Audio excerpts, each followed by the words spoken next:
ان کو کوئی بندھن نہیں ہونا چاہیے کسی ایک دوسرے کا. جب ایک دوسرے کا معاملہ درست نہ ہو تو وہ اپنی مرضی سے ادھر ہو جائے، وہ ادھر ہو جائے، نیا انتخاب کر لے. یہ جو یہاں برٹش لا ہے اس میں تو آپ کو پتا ہے کہ جو مرد اور عورت ہیں وہ ایک ہوتے ہیں کہ کامن ان لا وائف الفاظ ہے جی. اس میں یہ ہے کہ ان کا کوئی میرج اگریمنٹ کچھ نہیں ہے، ان کا کوئی نکاح وغیرہ نہیں ہوگا ہوا. یعنی کہ اور دو میں سمجھتا ہوں کہ کرسچین لا میں بھی نہیں ہے، مگر جیسے کہتا کہ بڑا ایزی لے کر وہ ساتھ رہتے ہیں as husband and wife but without any نکاح، وداؤٹ اینی سیریمنی. یہی میں بات کر رہا ہوں. اب اس میں انہوں نے جو ایک طریقہ نکال لیا کہ ہم نکاح میں نہیں جائیں گے، ہم کسی بندھن میں نہیں بندھیں گے، کسی معاہدہ کے پابند نہیں ہوں گے، مگر اس کے باوجود ہم ایک میاں بیوی کی زندگی گزاریں گے. اس میں سب سے بڑا پرابلم یہ ہوتا ہے کہ جب بندے پر بہت سارے معاملات میں اس کا کوئی پیریڈ بھی تعین نہیں ہے کہ اتنے وقت تک کے لیے وہ آزادانہ سلسلہ قائم رکھیں گے اور اس وقت کے بعد اس کا تعین کریں گے، یہ بھی نہیں کرتے. اتنی دیر تک چلنے کے بعد دیکھیں یہ تو ایک فطری اور نیچرل سی بات ہے. کوئی انسان ایسا نہیں جس میں خامیاں، کمزوریاں اور نقائص نہ ہوں. انسان وہ انسان تو نہیں ہو سکتا جنید. جی جی بطور خاص وہ انسان جن پر ہم عام طور پہ انسان کا اطلاق کرتے ہیں، اور انسانوں میں سے پھر ممتاز ہستیاں ہیں اولیاء، صحابہ، اہل بیت اطہار اور انبیاء گرامی قدر، پھر مزید وہ اس سے بھی اوپر کا درجہ ہو گیا. تو جو عام انسان ہیں ان میں غلطیوں کا امکان رہتا ہے، کمیوں کا امکان رہتا ہے. اگر آپ کا کنٹریکٹ نہیں ہے اور اس کنٹریکٹ کے اندر آپ منسلک نہیں ہیں تو آپ کی وفاداری باؤنڈ نہیں ہے، وہ ویری ویک ہے نا. ویک ہے. ایک دوسرے کی تھوڑی سی خامی بھی نظر آئی تو آپشن چونکہ کھلا ہے، فری ایجنٹ، کوئی اس میں کسی طرح کی قدغن نہیں ہے، اخلاقی بندھن نہیں ہے، کمٹمنٹ نہیں ہے، کمٹمنٹ نہیں ہے، تو اس کے اندر زندگیاں زیادہ اجیرن ہوتی ہیں، غیر ذمہ داریوں کا احساس بڑھتا ہے، اور بندے کو زیادہ سے زیادہ ذمہ دار ہونے کے لیے اس میں کوئی ترغیب نہیں ملتی، اس سے کوئی ٹھوس اور سالڈ معاشرہ تشکیل نہیں پاتا. بہت کم ایسا ہوتا ہوگا کہ جہاں لوگ الٹیمیٹلی کسی ریزلٹ پر پہنچ جاتے ہوں گے، مگر جہاں تک اب آپ صاحب ذرا برٹش لا سے اور یہاں کے کلچر سے زیادہ تھوڑا واقف ہیں یا دیگر کمیونٹیز سے آپ کا رابطہ رہا، آپ اس کو بہتر طریقے سے سمجھتے ہیں. لیکن جہاں تک میری معلومات ہیں 1 2 3 4 کی ٹرائی کے بعد وہ بالآخر کہیں کسی ریزلٹ پر پہنچتے ہیں، اور یہ بات بالکل نامناسب بات ہے. اسلام کے نزدیک نکاح کی وجہ سے جو ایک دوسرے پر حقوق کا تعین ہوا ہے، ایک دوسرے پر ذمہ داری آئی ہے، ان دونوں کی ذمہ داری ایک دوسرے پر آئی. اچھا، اب جب ذمہ داری ان دونوں کی آئی، ان میں نکاح کے ذریعے ایک احساس پیدا کیا گیا ہے کہ وہ دونوں ایک دوسرے پر ہیں، ایک دوسرے کے لیے ہیں. یہ جو ایک دوسرے کے لیے ہونا ہے یہ بہت بڑی بات ہے. یعنی آپ کسی چیز کی حفاظت تبھی کرتے ہیں جب آپ کو پتا ہوتا ہے یہ چیز میری ہے. فائدہ نقصان ہوتا ہے آپ کو، نقصان بھی ہوتا ہے، فائدہ بھی، لیکن اس کے علاوہ بھی آپ کسی چیز کی حفاظت کیوں کریں گے کہ آپ کو پتا ہوگا یہ چیز میری ہے. رسپانسبلٹی ہے. رسپانسبلٹی.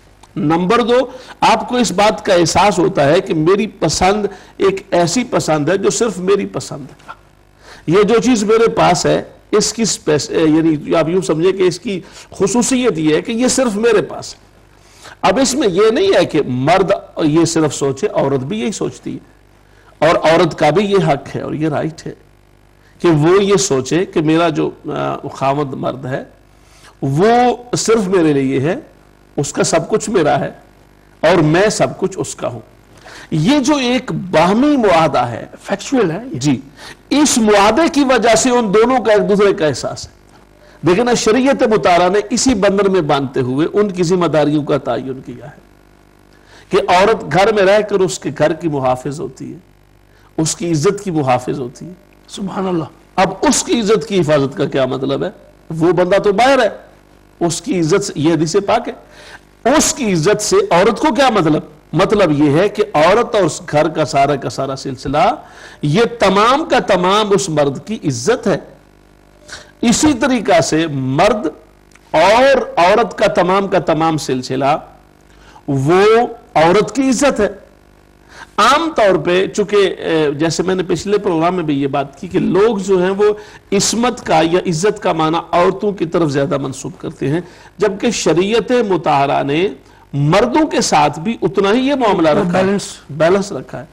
مرد کا بھی عصمت کے ساتھ ہونا، عزت کے تحفظ کے ساتھ ہونا اتنا ہی ضروری ہے جتنا کہ عورت کے لیے ضروری ہے، کیونکہ مرد کو بھی اس کا پابند کیا گیا ہے، یس، مرد کو بھی اس کا پابند بنایا گیا ہے، اور مرد کو بھی اس کے اندر باقاعدہ بندھن میں باندھتے ہوئے نکاح کی شکل میں اس کا مکمل طور پہ ذمہ دار ٹھہرایا گیا ہے، اور اس پر جو ذمہ داریاں عائد کی گئی ہیں ان ذمہ داریوں کو عائد کرتے ہوئے ساتھ باقاعدہ ان کے جو خلاف ورزی کی شکل میں بھیانک نتائج ہو سکتے ہیں ان کا بھی بتایا گیا ہے کہ اگر تم یہ ذمہ داری پوری نہیں کرو گے تو پھر تمہارا یہ حق ختم ہو جائے گا، یہ حق ختم ہو جائے گا، یہ حق ختم ہو جائے گا، اور ان حقوق کو اگر پورا کرتے رہو گے تو پھر یہ تمام حقوق تمہارے قائم رہیں گے اور خوشحال زندگی رہے گی۔ زندگی۔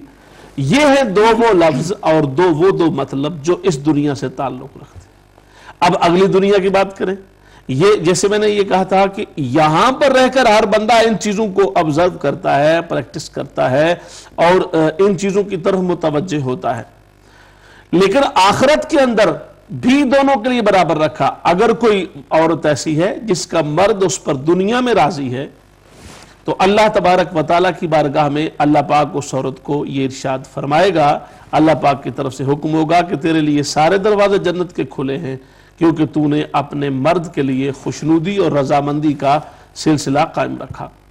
یہی حال مرد کے لیے ہے، اگر اس نے رکھا ہو تو اسے بھی اللہ تبارک و تعالیٰ کی بارگاہ سے اسی طرح کی نعمتیں میسر آتی ہیں۔ کتنی اچھی چیزیں ہیں، یعنی اور یہ اچھی چیزوں کا مطلب یہ ہے کہ یہ صرف دنیا کے ساتھ نہیں ہے بلکہ اس کا تعلق آخرت کے ساتھ بھی قائم کر دیا سبحان اللہ۔ کہ آپ صرف دنیا میں آپ اندازہ کریں ان ذمہ داریوں کے تعین کے ساتھ اور ان ذمہ داریوں کے لزوم کے ساتھ جہاں وہ ایک دوسرے کا خیال کر رہے ہیں، ایک دوسرے کے ساتھ باہم ربط میں ہیں، وہاں آخرت کے طور پر بھی وہ نیکیاں کما رہے ہیں۔ یہ تھی وہ بات جس کو میں نے کہا کہ نکاح کو اسلام نے ایک اسلامی عمل قرار دیا ہے کہ ان کے آپس کے جملہ معاملات کو اور لین دین کو شریعت مطہرہ نے باقاعدہ شرعی طور پر انڈورس کیا ہے۔ میاں بیوی کے لیے اور بچوں کے لیے مرد انسان کمائے گا، اب اس پر ذمہ داری لگائی تو نے کمانا ہے، تو نے خرچ پورا کرنا ہے، تو نے رہائش فراہم کرنی ہے، تو نے بچوں کی تعلیم و تربیت پوری کرنی ہے، ان کے کپڑے رہنے سہنے کے معاملات کو تو نے دیکھنا ہے، یہ ذمہ داری شریعت مطہرہ نے لگا دی۔ اس کے بدلے میں شریعت مطہرہ نے کیا دیا؟ اس کے بدلے میں یہ دیا کہ اللہ تبارک و تعالیٰ نے جو کچھ تمہیں عطا فرمایا، صحت اللہ نے دی، کیپیبلٹیز اللہ نے دی، کوالٹیز اللہ نے دی، خوبیاں اللہ نے دی۔ اگر ایک بندہ ذہین ہے، پڑھا لکھا ہے تو اس کو ذہانت اللہ نے دی ہے۔ اگر کسی کے پاس علم آ گیا ہے تو وہ علم اللہ نے دیا ہے، اس علم کے نتیجے میں اس کے پاس کچھ سکل، فن اور ہنر آیا ہے تو وہ ہنر اللہ نے دیا ہے۔ اللہ کا دیا ہوا ہنر اور علم اور فن اس نے استعمال کیا، اپنی محنت کی، کمٹمنٹ پیش کی، اس پر پیسہ کمایا، پیسہ کما کر اپنی فیملی پر خرچ کیا، تبھی کامیابی ہوئی اس کی۔ کامیابی ہوئی، اپنے بچوں پر، اپنی بیوی پر خرچ کرے گا تو دنیا میں جن پر وہ خرچ کر رہا ہے ان کو اس بات کا احساس رہے گا کہ ہمارے باپ نے، بیوی کو ہوگا ہمارے خامد نے اتنی محنت کے بعد ہمارے لیے ان تمام سہولتوں کو ہماری گھر کی دہلیز پر لا کر ہماری جھولی میں ڈالا۔ جب کل وقت آئے گا تو ہم اس کے ساتھ اسی طرح کی معاملت کو جاری رکھیں گے جیسا کہ اس نے ہماری معاملت کی۔ جی حضور ہمارے پاس سے ایک کالر ہے، ہم ان سے بات کرتے ہیں۔ السلام علیکم ورحمۃ اللہ وبرکاتہ، کون اور کہاں سے؟ ہیلو، السلام علیکم۔ جی وعلیکم السلام، جی میری بہن بولیں۔ جی میں بلیک بس سے سمینا بول رہی ہوں۔ جی سمینا جی بولیں۔ جی 6 ایئرز ہو گئے میری شادی ہوئی ہے اور ایک بیٹی ہے میری 4 جی۔ سال کی، اور میرے 2 سال میرے وہ متائی بغیر میں یورپ چلے گئے جی۔ ہیں، اور اس کے بعد تو ہے میرے ساتھ لیکن کوئی خرچہ کچھ بھی نہیں دیتے، اور میری کوشش ہوتی ہے کہ ان کے ساتھ بیٹی کی بھی بات کروں، اپنی بات بھی کروں، کانٹیکٹ رکھوں ان کے ساتھ، لیکن وہ رکھتے ہیں لیکن کوئی خرچہ نہیں، کچھ بھی نہیں، کوئی ذمہ داری نہیں اٹھاتے ہیں، بس سلام دعا کی حد تک ہے. تو کیا کچھ لوگ مجھے کہتے ہیں کیسے ڈیورس ہو جاتی ہے، کیا ڈیورس ہو گئی ہے یا جی مجھے کچھ سمجھ نہیں لگتی. جی آپ کنفیوز ہوئی ہیں. انشاءاللہ علامہ صاحب نے آپ کا جو یہ جو کوشچن ہے آپ سوچ سمجھتے ہیں، انشاءاللہ وہ جواب دیں گے آپ کو. اور کوئی سوال؟ جزاک اللہ خیر آپ کو فون کرنے کا. ہم جو ہے نا اس پہ بات کرتے ہیں تھوڑی دیر میں. جی جی تو میرا خیال ہے ہم ان کا سوال پہلے جی ایڈریس کر لیتے ہیں، پھر ہماری گفتگو جاری رہے گی. مجھے جو بات سمجھ آئے وہ شاید یہ کہہ رہی تھی کہ ان کے خاوند کی دور رہتے ہیں اور 2-3 سال سے وہ دور وہ کوئی ان کو کسی قسم کی فائنینشیل سپورٹ یا کوئی وہ ان کی بالکل نہیں کر رہے. وہ بچی ہے چھوٹی ان کی، اس کو بھی جو ہے نا کہ وہ نہیں کر رہے. جی ہاں، تو اس صورت میں پہلی بات تو یہ کہ نکاح تو نہیں ٹوٹتا. نکاح توڑنے کے لیے 2 کام کرنے پڑتے ہیں. یا تو وہ خود کوئی ایسا کام کریں جس سے نکاح ٹوٹ جائے، جو کہ یقیناً ایک پراپر پروسیجر ہے. دوسرا یہ ہے کہ بیوی کوئی اپنی طرف سے دعویٰ دائر کرے کسی شرعیہ کونسل میں، اور وہ کونسل یا اتھارٹی، علماء، کوئی عالم دین اس کو کیس کو باقاعدہ سٹڈی کرنے کے بعد اس پر فیصلہ دیں، اس کا حکم منسوخ کریں، یعنی طلاق کا حکم جاری کریں بمعنی خلا یا بمعنی فسخ نکاح یا جو بھی اس کی شکل پیدا کرے. تو ایسی صورتحال میں ان دونوں امور کے نہ ہوتے ہوئے نکاح قائم رہتا ہے.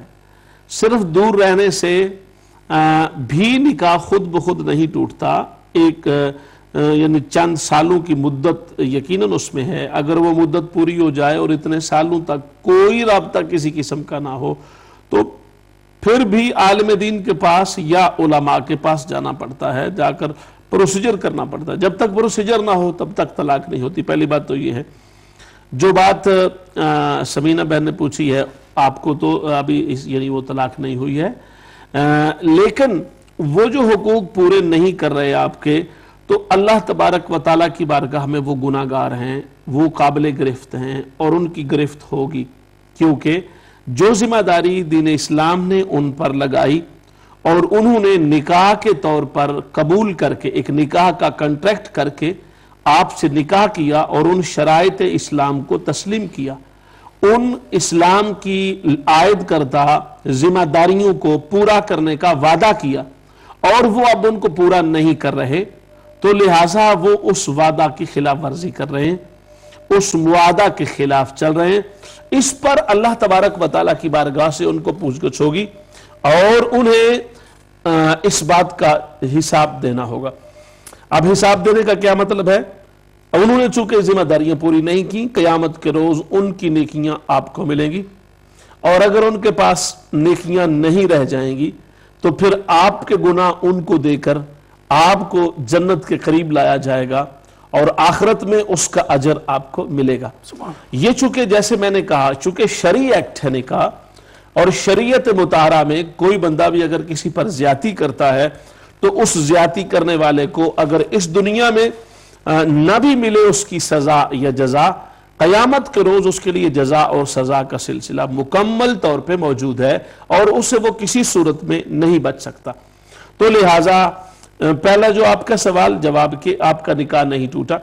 نمبر 2، وہ جو کچھ خرچہ پورا نہیں کر رہا، خیال نہیں رکھ رہا، رابطہ نہیں کر رہا، حقوق پورے نہیں کر رہا، وہ مسلسل اللہ پاک کی بارگاہ میں جواب دہ ہے، گناہگار ہے، اور اللہ تبارک و تعالیٰ کی بارگاہ میں اس کو اس کا جواب دینا پڑے گا.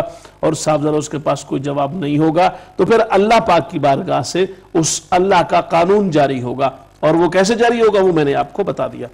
تو لہٰذا اس اعتبار سے رہ گئی آپ کو یہ آپشن کھلا ہوتا ہے کہ اگر کوئی مرد ایسے حقوق پورے نہ کر رہا ہو تو عورت اپنا شرعی رائٹ استعمال کر سکتی ہے. یہ عورت کی ثوابدید پر ہوتا ہے کہ وہ اپنا شرعی رائٹ استعمال کر لے، یا اس کے لیے رائٹ استعمال کرنے سے پہلے کا ایک پروسیجر ہوتا ہے، اس کو پورا کر لے، جس میں آربیٹریشن ہوتی ہے یا پہلے اس کو سمجھانے اور نصیحت اور موعظت کی طرف لانے کا انداز ہوتا ہے، 3 سٹیپس میں وہ کیا جاتا ہے، وہ کر سکتے ہیں۔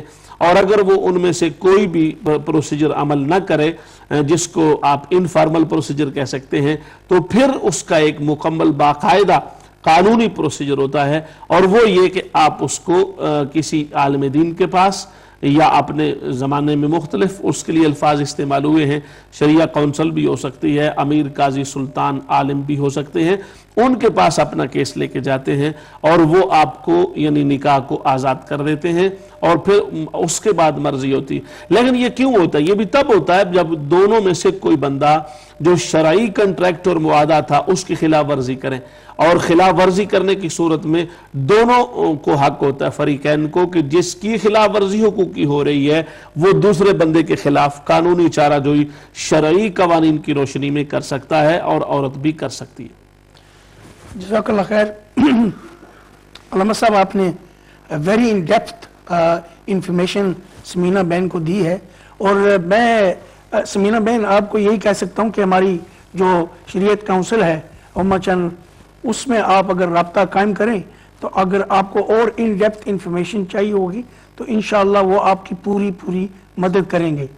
اگر آپ کے کو اور سوال کرنا ہے، یا اور ہمارے جو ناظرین یہ ہمارا پروگرام دیکھ رہے ہیں، اگر وہ بھی ہمیں کوئی سوالات کرنا چاہتے ہیں اسی ٹاپک پہ، یا کوئی جو دینی سوالات ہے جن کی انہیں انفارمیشن چاہیے، وہ انگلش میں کہتے ہیں کہ if you've got any burning questions that you wish to ask our alim deen, then this is the program that you need to ask on. So therefore, give us a call, get your fingers to do the dialing, 01254 277 370, a very simple number with a lot of information for you. ہمارے پاس ایک collar ہیں حضور، ہم ان سے بات کرتے ہیں۔ Hello, السلام علیکم ورحمۃ اللہ وبرکاتہ، کون اور کہاں سے؟ ہیلو، السلام علیکم۔ وعلیکم السلام ورحمۃ اللہ وبرکاتہ۔ جی جی، میں اپنا نام نہیں بتانا چاہتی ہوں، میں برمنگھم سے بات کر رہی ہوں۔ جی میری بہن بات کریں۔ میں نے ایک کوشچن پوچھنا تھا۔ جی پوچھیں۔ میری شادی کو 2 سال ہوئے ہیں، اور میرے ہسبینڈ جو ہے وہ پاکستان میں رہتے ہیں اور میں یہاں UK میں رہتی ہوں، اور ان کا ویزا یہاں پہ نہیں لگ رہا تھا، اور کیونکہ وہ ان کی تھوڑی پرابلم تھی پاسپورٹ کی، تو میں وہاں وزٹ کے لیے جاتی رہی ہوں۔ لیکن ان پچھلے کئی مہینوں میں نا ہماری بہت جھگڑے، اور وہ مجھے گالیاں دیتے تھے کہ کام مت کرو یا کچھ ایسا۔ تو میں نے کیا کیا کہ یہاں پہ شریعہ کونسل کو اپروچ کیا، اور ان سے میں نے ایڈوائز لی کہ میں سپریشن چاہتی ہوں تو مجھے کیا کرنا چاہیے۔ تو انہوں نے مجھے وہ سارا طریقہ بتایا، اور میں نے ان کو ایک اپلیکیشن دی، اور وہ اپلیکیشن جیسے کہ میں سیٹرڈے کو ان کو اپلیکیشن دے کے آئی ہوں، اور منڈے کو انہوں نے مجھے لیٹر سینڈ کر دیا ہے کہ یہ لیٹر آپ کے ہسبینڈ کو کاپی سینڈ کی گئی ہے پاکستان میں۔ تو جیسا کہ آپ نے پروگرام میں پہلے کہا کہ کیس کو پہلے پڑھتے ہیں پھر کچھ سمجھ، کیونکہ مجھے بالکل اس بارے میں نہیں پتا تھا اور کہ کیسے یہ پروسیجنگ ہوتی ہے، تو اس وجہ سے مجھے یہ پوچھنا تھا، پلیز آپ مجھے اس پہ گائیڈ کریں تھوڑا کہ مجھے کیا کرنا چاہیے۔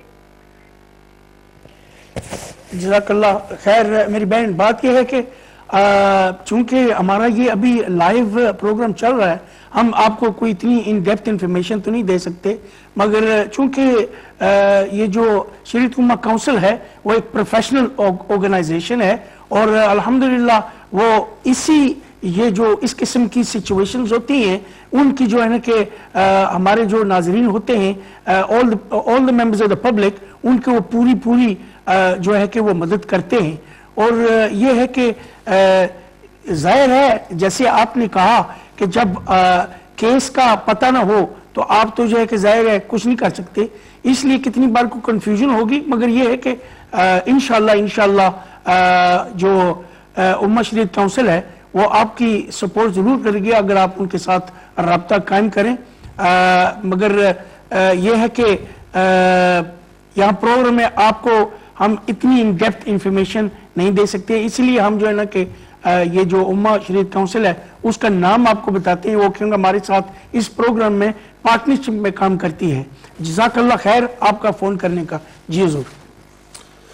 جی تو میں بات یہ کر رہا تھا کہ جو اسی بنیاد پر ہمیں نکاح کے جو شرائط اور نکاح کے قوانین و ضوابط ہیں ان کو سمجھنا چاہیے اور اس کے مطابق ہمیں عمل کرنا چاہیے، اور پھر اس کے نتیجے میں نکاح کے عمل کے نتیجے میں انسان کے لیے ایک فیملی وجود پذیر ہوتی ہے اور ایک خاندان ترتیب پاتا ہے، اور اس خاندان کے اندر یہ جو بنیاد رکھی گئی تھی ایک تعلق کی نکاح کے معاہدہ کی شکل میں، اور پھر اسی کی بنیاد پر ایک فیملی کا وجود تشکیل پایا، اور انہی کے ذریعے پھر ایک پورے کے پورے معاشرے کے اندر ایک باقاعدہ ادارہ قائم ہو گیا۔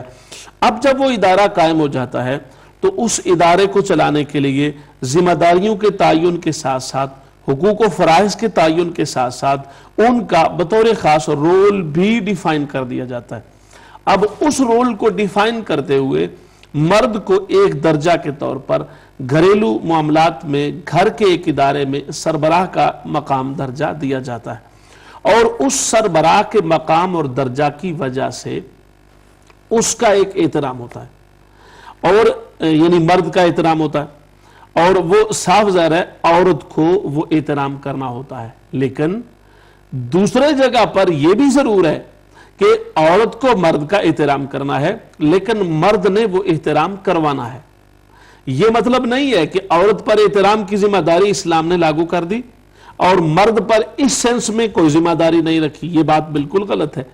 مرد کی یہ ذمہ داری ایون کہ نبی پاک صلی اللہ علیہ وسلم نے متعدد مقامات پر اتنی پیاری مثالوں سے اس تعلق کو واضح کیا، سبحان اللہ، اور فرمایا کہ عورتیں تمہارے ہاں موجود ہیں اور تم خواتین کا خصوصی طور پہ خیال رکھو، ان کو ایک حد تک تو تم مولڈ کر سکتے ہو، کنونس کر سکتے ہو، کسی بات پر قائل کر سکتے ہو، مگر ایک حد سے زیادہ اگر کوشش کرو گے تو وہ ایک ایسی صورت بن جائے گی کہ اس میں لچک تو ضرور ہے مگر ایک حد تک لچک ہے، اس کے بعد وہ ٹوٹ جائے گی چیز۔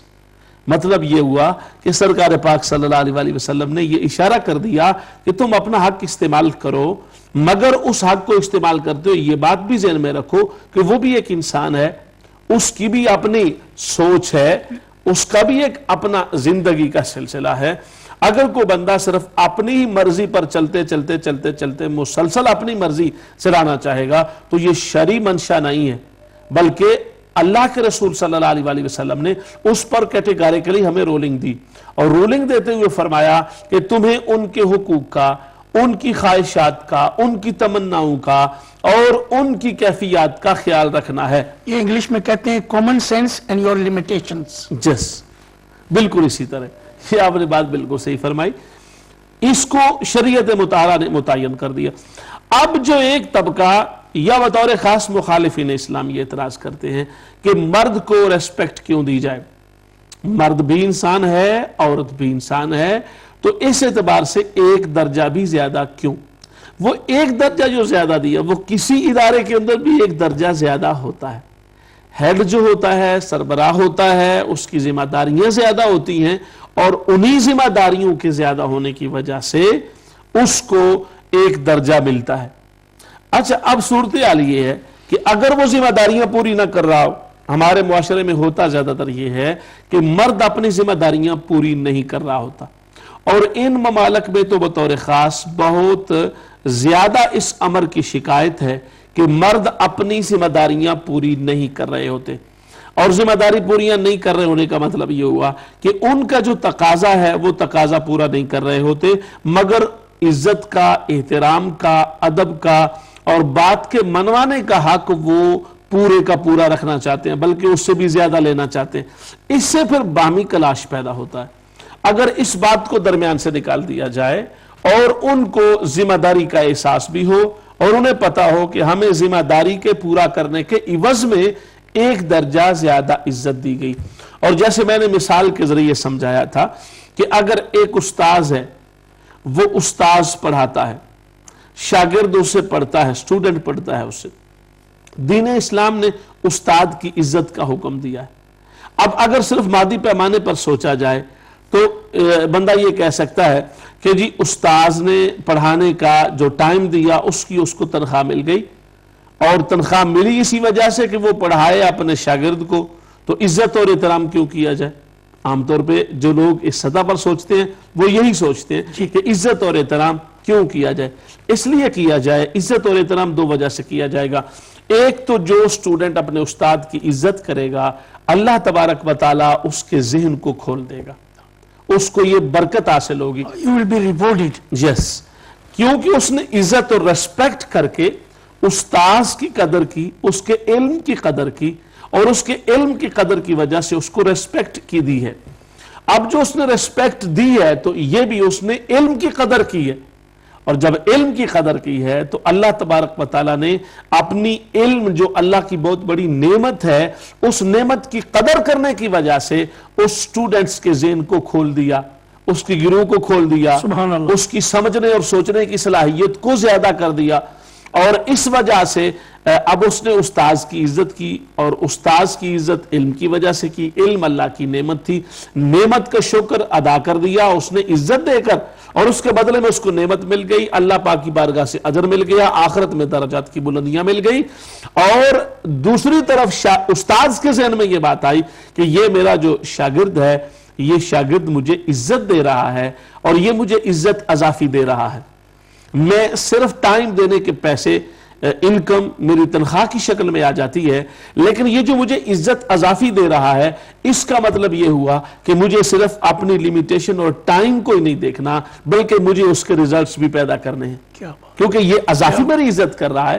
لہٰذا اس کی کمزوریوں کو مد نظر رکھ کر, اس کی کمزوریوں کا حل نکال کے اس کو علم کے راستے پر گامزن کرنا, اس کو منزل کے قریب کرنا, اور علم کی حقیقی دولت اس کے ذہن اور دل و دماغ تک پہنچانا, یہ میری ایک ذمہ داری بن گئی ہے.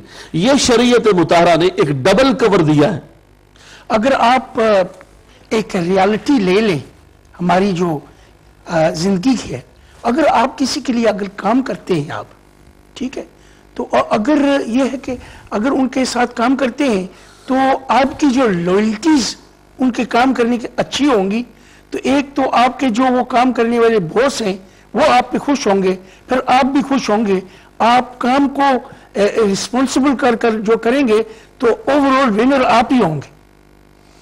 یہی بات میں کر رہا ہوں. آپ نے تو اس کو تھوڑا اور اس پیمانے پر کر دیا, وہ بات بھی بالکل ٹھیک ہے, لیکن ہم نے خالصتاً اسلامک پرسپیکٹو کی مثال دی کہ جہاں پر آپ کو صرف اور صرف دنیا اور آخرت میں دونوں میں فائدہ ہی فائدہ ملتا ہے. کام پر بھی ایک صورتحال ہوتی, مگر کام میں تھوڑا سا یہ ہوتا ہے کہ کام کے اندر بعض اوقات کام کروانے والا آپ کے ٹائم کو ایکسپلائٹیشن کی حد تک لے جاتا ہے, اور اس میں بیلنس کو قائم رکھنا بہت کم ممکن ہوتا ہے. مگر ذمہ داریوں کا اگر احساس ہو تو وہاں پر بھی بات یہی رہتی ہے. حضور, چونکہ وقت کی پابندی کے ساتھ ہمارا پروگرام کا وقت ختم ہو چکا ہے, اور میں آپ کا انتہائی مشکور ہوں کہ جو آپ نے ہمیشہ کی طرح بڑا قیمتی وقت نکال کر یہاں ہمارے ساتھ آج پروگرام کیا, اور ہمارے ناظرین اور ہمیں بڑی اچھی اس ٹاپک پہ ایجوکیشن تھی. جزاک اللہ خیر.